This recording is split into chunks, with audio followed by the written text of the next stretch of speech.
Professor, nós gostaríamos de saber do senhor o que a Universidade do Estado do Amazonas representa hoje. Em outras palavras, ela representa o futuro, né? O Amazonas, ele tem a Zona Franca de Manaus, que o sustenta hoje, mas o Amazonas tem também uma biodiversidade em comum. Muito petróleo, muito gás, tem muitos minerais, tem uma biodiversidade que a gente não tem nem ideia do quanto isso vale. E tem também água, bastante água abundante, tem uma floresta intacta. Pois bem, tudo isso são riquezas que Deus colocou aqui, e essas riquezas precisam um dia beneficiar o homem através de um produto. E para que isso aconteça, precisamos muito de conhecimento. Eu tenho muita confiança de que a Universidade do Amazonas fará esse papel. Papel de não só de formulador das políticas, mas o papel também de permitir que, através da ciência e tecnologia, se possa descobrir maneiras de explorar essas riquezas todas com sustentabilidade. A UEA, por exemplo, portanto, tem um papel fundamental de criar essa massa crítica, essa base de conhecimento para esse Amazonas do futuro, para esse Amazonas diferente, de um lado. De outro lado, ela tem um papel também na educação, né? Esse papel ela já desempenhou de forma maravilhosa quando, logo que ela foi criada, nós tínhamos um número enorme de professores sem a formação específica, e ela já cumpriu esse papel, o que redundou numa melhoria da qualidade da educação. Mas isso é muito dinâmico. Ela tem o papel de continuar proporcionando esses cursos, proporcionando essas oportunidades para que o nosso professorado possa cada vez mais se desenvolver melhor em sala de aula. Portanto, a universidade tem um papel fundamental no nosso futuro. Okay. Não imagina um futuro construído sem a UEA. Nesse sentido, o senhor considera que existam áreas estratégicas para esse Estado? Quando a UEA foi criada, eu estava presente no momento em que se criou, foi no governo do Amazonino, ela foi criada com alguns objetivos. Um deles era de socorrer a educação. Nós tínhamos, naquela altura, professores leigos lecionando. Tínhamos professores lecionando o ensino médio, só tendo o ensino médio. Então era uma distorção muito forte. E a UEA veio e cumpriu esse papel. Mas a UEA tinha outros papéis a cumprir. Um desses papéis era dotar o mercado do Amazonas de profissionais para as chamadas economias emergentes. A UEA veio, cumpriu um papel fundamental nisto aí, mas agora, na minha avaliação, a UEA precisa se voltar para a produção do conhecimento relacionado àquelas atividades econômicas importantes para o Estado. Por exemplo, piscicultura. Nós precisamos dar uma ênfase nisso aí. Petróleo e gás, precisamos dar uma ênfase. Precisaríamos dar uma ênfase também nessa questão da farmacopeia. É muito importante, né, para fazermos isso aí.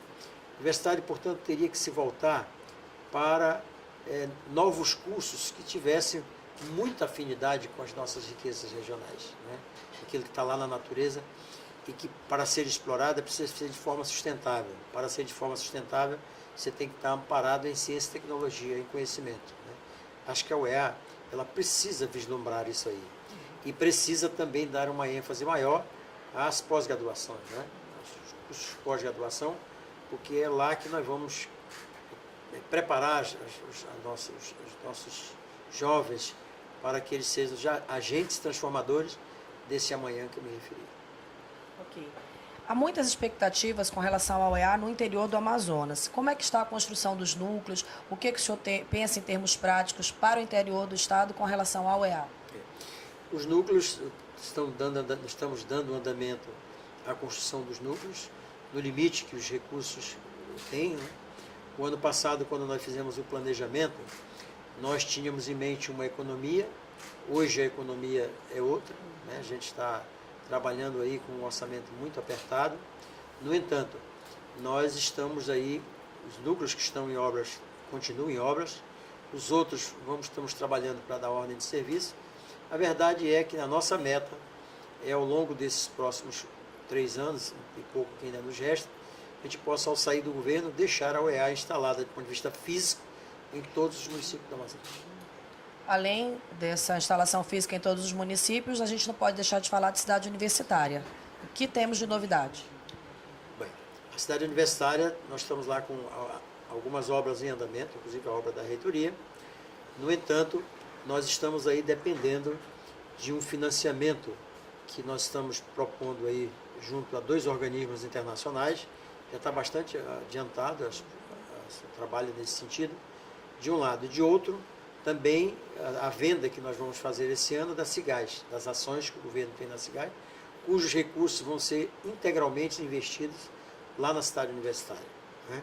É importante dizer que não se constrói um campus universitário, nem uma cidade universitária, em pouco tempo, no mínimo numa década, porque não só importa em muitos recursos, como importa também, é uma construção muito grande, né? E sobretudo esta, que ela não é só um campus universitário, é uma cidade universitária cercada de outras atividades econômicas que vão inclusive dar sustentação financeira à universidade uma vez construída. Quer dizer, os conjuntos habitacionais, os edifícios, etc.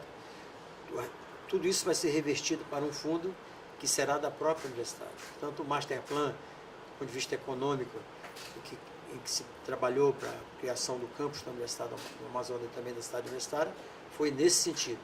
Portanto, agora cada um vai fazer o seu papel, eu vou me esforçar para dar cada vez mais celeridade a essas obras que já estão em andamento e as outras que precisam ser, mas nós estamos dependendo aí desses duas coisas, do financiamento e também da venda das ações da Cigás para reverter isso na construção da cidade universitária e do campus.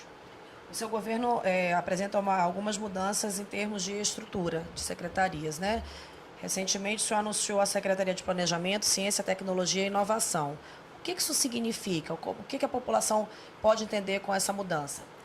Em primeiro lugar, eu quero dizer à comunidade científica, aos alunos, aos professores, a todos, que eu não estou nem acabando nem desmontando a Secretaria de Ciência e Tecnologia.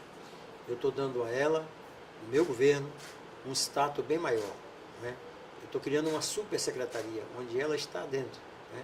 Uma supersecretaria que seja a secretaria que vai formular as políticas do nosso governo em relação a todos os campos, né? Um governo precisa ter um bom planejamento, um bom acompanhamento e precisa se voltar para o conhecimento não só em nível intermediário, mas também em nível científico, né? A nova secretaria ela terá esse condão de fazer isso aí. Quero dizer que vamos procurar a comunidade científica e vamos colocar nessa secretaria alguém que tenha muito conhecimento disso aí, e o diálogo será a tônica com a comunidade científica.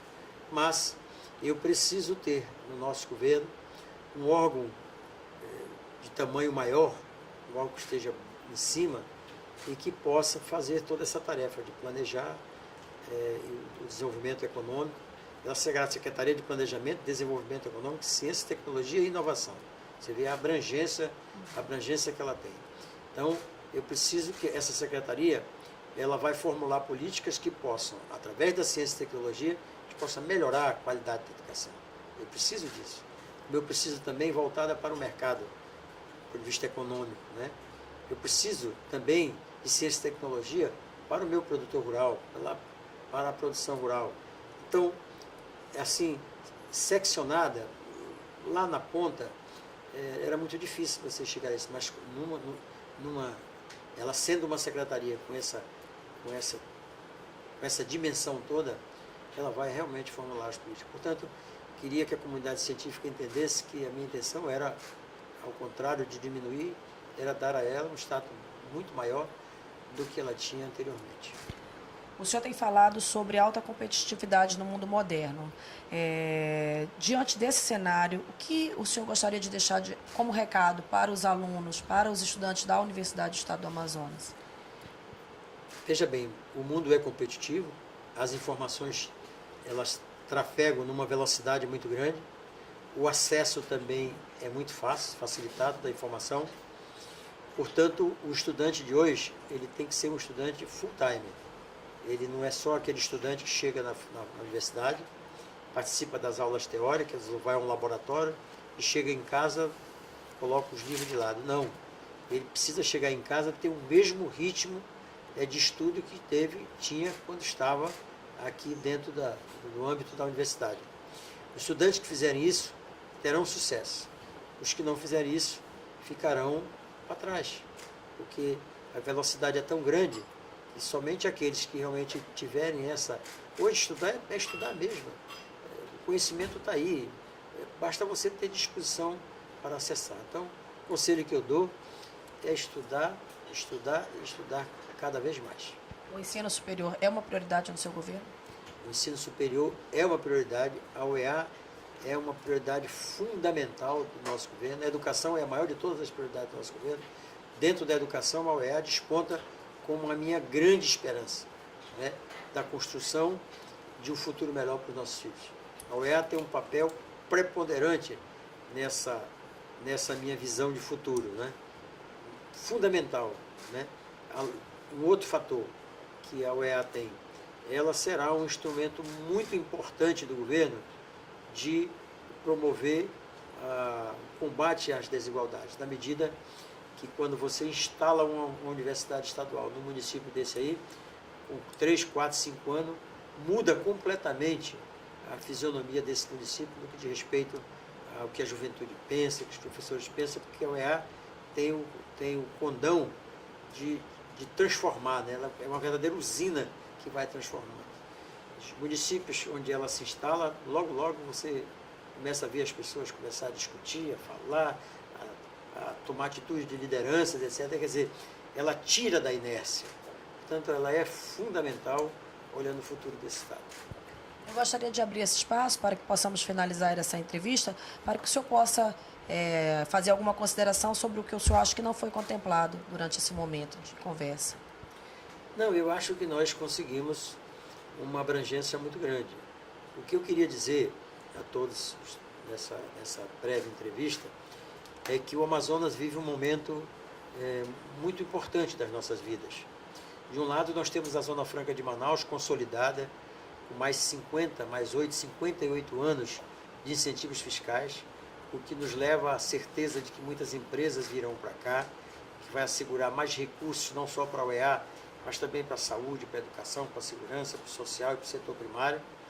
Mas a nossa geração, ela precisa também cuidar para que os nossos filhos e netos possam ter acesso a isso aí que Deus nos deu, que é o petróleo, é o gás, é a mineração, é a questão da produção de remédios, são as nossas frutas, é a nossa água que possibilitará a criação de peixe em cativeiro.